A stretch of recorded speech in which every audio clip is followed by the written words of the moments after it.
நேபாள பெருவெள்ளத்தில் உயிரிழப்பு 500-ஐ தாண்டி இருக்கிறது. நேற்று 300, 350 என்ற அளவில் உயிரிழப்பு எண்ணிக்கை இருந்து வந்த நிலையில் தற்போது 500 பேருக்கு மேல் உயிரிழந்திருக்கிறார்கள் இந்த நேபாள பெருவெள்ளத்தின் காரணமாக என்ற துயர்மிகு அண்மை செய்தியை பார்க்கிறோம். நேபாள பெருவெள்ளத்தில் சிக்கி உயிரிழந்தோரின் எண்ணிக்கை 500-ஐ தாண்டி இருக்கிறது. 3வது நாளாக தொடர்ந்து மீட்பு பணியும் நடைபெற்று வருகிறது. கூடுதல் விவரங்களை வழங்குவதற்காக டெல்லி தலைமைச் செய்தியாளர் கணபதி இணைந்திருக்கிறார். கணபதி, நேற்றிலிருந்து ஏறத்தாழ உலகையே உலுக்கிக் கொண்டிருக்கும் ஒரு சம்பவமாக இது மாறிவிட்டது. இன்னும் எவ்வளவு பேர் குறித்த விவரங்கள் தெரியல. எவ்வளவு பேர் மாயமாகி இருக்கிறார்கள்?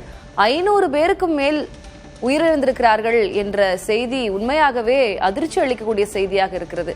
மீட்பு பணிகள் எந்த அளவுக்கு அங்கு நடைபெற்றுக் கொண்டிருக்கின்றன?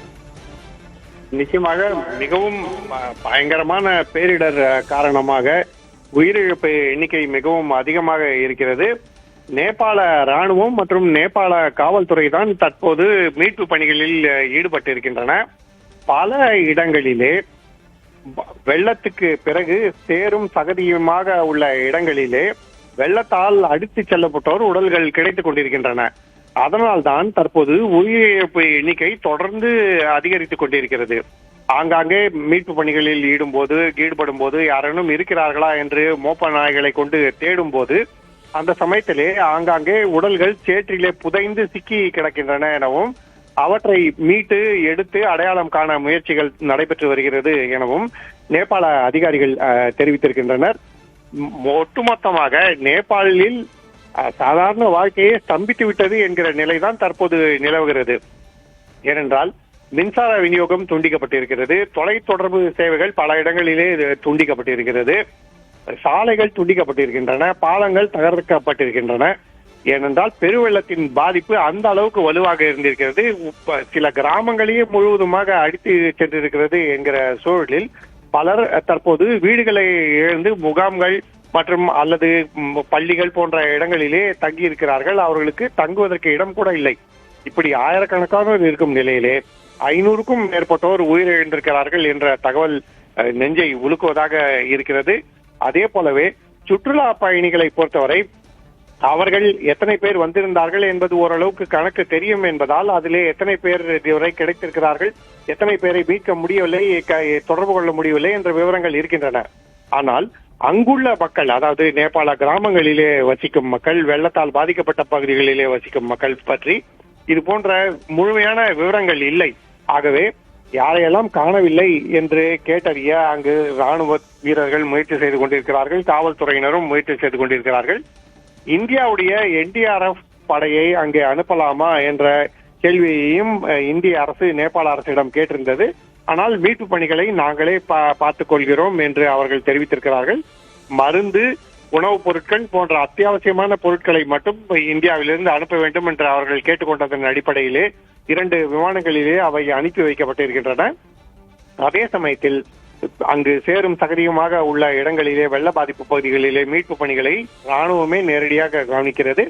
ஆனால் தற்போது நாட்கள் செல்ல செல்ல, நேரம் செல்ல செல்ல எந்த அளவுக்கு பெரிய பாதிப்பு இது என்பது இன்னும் புரிந்து கொண்டே இருக்கிறது மக்களுக்கு. அந்த அளவுக்கு 500 பேர் உயிரிழந்திருக்கிறார்கள் என்றால் அது ஒரு சாதாரணமான பேரிடர் அல்ல. இதற்கு அடுத்தபடியாக மேலும் இதே போல வெள்ளப்பெருக்கு ஏற்படலாம் எனவும் பாறைகள் சரிந்து விழுந்து அங்கே ஒரு ஏரி உருவாகி இருக்கிறது, அந்த தற்காலிக ஏரி உடையலாம் எனவும் சீனா தகவல் அளித்திருக்கிறது. அப்படிப்பட்ட சூழ்நிலையிலே அந்த அச்சுறுத்தலையும் கணக்கில் கொண்டுதான் தற்போது மீட்பு பணிகள் நடைபெற்று வருகின்றன. ஆகவே நேபாளத்தை பொறுத்தவரை 500 பேர் உயிரிழப்பு என்பது உறுதி செய்யப்பட்டிருக்கிறது. மேலும் நூற்றுக்கணக்கானோரை காணவில்லை, ஆயிரக்கணக்கானோர் இல்லங்களை இழந்திருக்கிறார்கள். ஆகவே மிகப்பெரிய பாதிப்பை, துயரத்தை தற்போது நேபாளம் சந்தித்து மிகவும் சிக்கலான சூழலிலே தற்போது மீள முடியாமல் தத்தளித்துக் கொண்டிருக்கிறது. தளபதி, நிச்சயமாக கணபதி, நேபாளுக்கு இது ஒரு பெருந்துயர் நேரம். இப்போ காணவில்லை அப்படின்ற இடத்துல 900க்கும் மேற்பட்டோர் அப்படின்னு நம்ம சொல்லும் போதே நம்ம புரிஞ்சுக்கலாம். காணவில்லை என்றால் ஒருவேளை அவர்கள் எங்கேயாவது பத்திரமாக இருக்கலாம், இல்லைன்னா இனி தோண்ட தோண்ட உடல்களாக கிடைக்கலாம். அது அப்படிதான் அந்த கேட்டகரியை நம்ம பொருள் கொள்ள முடியும். அந்த வகையில இப்போ வெள்ளம் கடந்து சென்ற பாதையை பார்த்தோமே ஆனால் கட்டிடங்கள் எல்லாமே உருக்குலைந்து எலும்பு கூடுகளாக இருக்கின்றன. அவ்வளவு சேரும் சகதியமாக இருக்கு. ரொம்ப பயங்கரமா இருக்கு பார்க்கும்போது. மீட்பு பணியில இதுல என்ன சவால் இருக்கிறது, என்னென்ன சிக்கல் இருக்கிறது, அதை நினைத்து கூட பார்க்க முடியவில்லை. ஆனா களத்துல அங்க பணியாற்றுபவர்களுக்கு என்னென்ன சிக்கல் இருக்கிறது? யாரேனும் மலைப்பாங்கான பகுதிகளிலே சிக்கியிருந்தார்கள் என்றால், இந்த வெள்ளத்திலிருந்து தப்பிப்பதற்காக உயரமான இடத்துக்கு சென்றிருந்தார்கள், அங்கே தங்கியிருக்கிறார்கள் என்றால், அவர்கள் அங்கிருந்து நாங்கள் இங்கே இருக்கிறோம் என்ற தகவலை தெரிவிக்க கூட வழி இல்லாமல் இருக்கிறது. ஏனென்றால் தொலைத்தொடர்பு துண்டிக்கப்பட்டிருக்கிறது. அதே சமயத்தில் அவர்களாக அங்கிருந்து பயணித்து வேறு இடங்களுக்கு செல்லலாம் என்றால் சாலைகள் பாதிக்கப்பட்டிருக்கின்றன. ஆகவே மீட்பு பணியில் ஈடுபட்டிருப்பவர்கள் அங்கே செல்வதற்கும் வழி இல்லாமல், சிக்கியிருப்பவர்கள் வெளியே வருவதற்கும் வழி இல்லாமல் இருக்கிறது. சுற்றுலா பயணிகளை பொறுத்தவரை அவர்கள் இருந்த இடம் சரியாக தெரிந்தது என்பதால் தமிழகத்தைச் சேர்ந்த 21 சுற்றுலா பயணிகள், அதாவது அங்கே புனித யாத்திரை சென்றவர்கள், அவர்கள் மீட்கப்பட்டிருக்கிறார்கள். மீதமுள்ளோர் எங்கு இருக்கிறார்கள் என்றே தெரியாத சூழல் தான் தற்போது நிலவுகிறது. அதே போல அங்கே திரிசூலி பவர் ப்ராஜெக்ட் என்று சொல்லப்படும் அங்கே மின்சார உற்பத்தி திட்டத்திலே அங்கே பணியாற்றிக் கொண்டிருந்த ஊழியர்கள், பெரும்பாலோர் இந்தியர்கள், அவர்கள் அங்கேயே இருந்தார்கள். அனைவருமே ஒரே இடத்தில் பணிபுரிந்து கொண்டிருக்கிறார்கள் என்பது தெரிந்ததே. ஆகையால் அவர்களை மீட்க முடிந்தது. அதுவும் ராணுவ ஹெலிகாப்டர்கள், ராணுவ வீரர்கள் உதவியுடன் தான் அந்த நடவடிக்கை அங்கே செய்யப்பட்டிருக்கிறது. ஆனால் கிராமங்களைச் சேர்ந்தவர்கள் அல்லது ஒரு ஊரிலிருந்து இன்னொரு ஊருக்கு வேறு ஏதோ காரணமாக பயணம் சென்று கொண்டிருந்தவர்கள் போன்றவர்கள் எங்கே இருக்கிறார்கள் என்றே தெரியவில்லை. அப்பேருந்துகள் எல்லாம் கூட வெள்ளத்தில் அடித்துச் செல்லப்பட்டதாக சொல்லப்படுகிறது.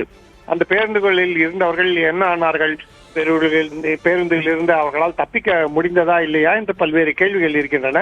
ஆகவேதான் நீங்கள் சொன்னது போல சேரும் சகதியுமான இந்த பயங்கரமான சூழலிலே அங்கு யாரேனும் மீட்க வாய்ப்பு இருக்கிறதா என்பதை மோப்ப நாய்கள் கொண்டு நேபாள ராணுவத்தைச் சேர்ந்தவர்கள், காவல்துறையைச் சேர்ந்தவர்கள் கண்டறிய முயற்சி செய்து கொண்டிருக்கிறார்கள். அந்த முயற்சியின் போது அவர்களுக்கு சேற்றிலே சிக்கி இறந்து போனவர்களின் உடல்கள் கிடைத்துக் கொண்டிருக்கின்றன.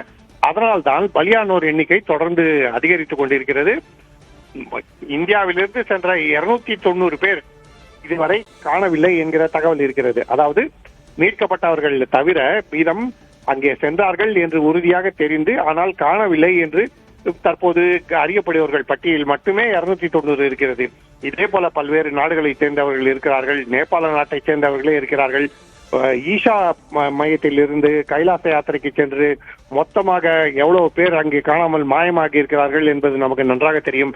அந்த கட்டிடத்தை அவ்வளவு பயங்கரமாக வெள்ளம் தாக்கி இருக்கிறது. ஆகவே அதில் இருந்தவர்கள் பிழைப்பதற்கான வாய்ப்பு இருப்பதாக தெரியவில்லை. இது போன்ற சோகங்கள் தான் தற்போது நேபாள நாட்டை உலுக்கி கொண்டிருக்கின்றன. எப்படியாவது சாலைகளை சரி செய்து, பாலங்களை சரி செய்து, தொலைத்தொடர்பை சரி செய்தால் மட்டுமே எந்த அளவுக்கு உயிரிழப்பு ஏற்பட்டிருக்கிறது, எந்த அளவுக்கு பாதிப்பு ஏற்பட்டிருக்கிறது என்பது முழுமையாக தெரிய வரும். திலகவதி, பெருந்துயரிலிருந்து எப்படி மீளப் போகிறது நேபாள் என்று தெரியவில்லை. அதே போல நேபாளில் இருந்த மற்ற வெளிநாட்டவர்கள், இந்தியர்கள் உட்பட அனைவருக்குமே இது ஒரு துயரமான ஒரு காலம்தான். தற்போதைய உங்களுடைய விவரங்களுக்கு நன்றி கணபதி.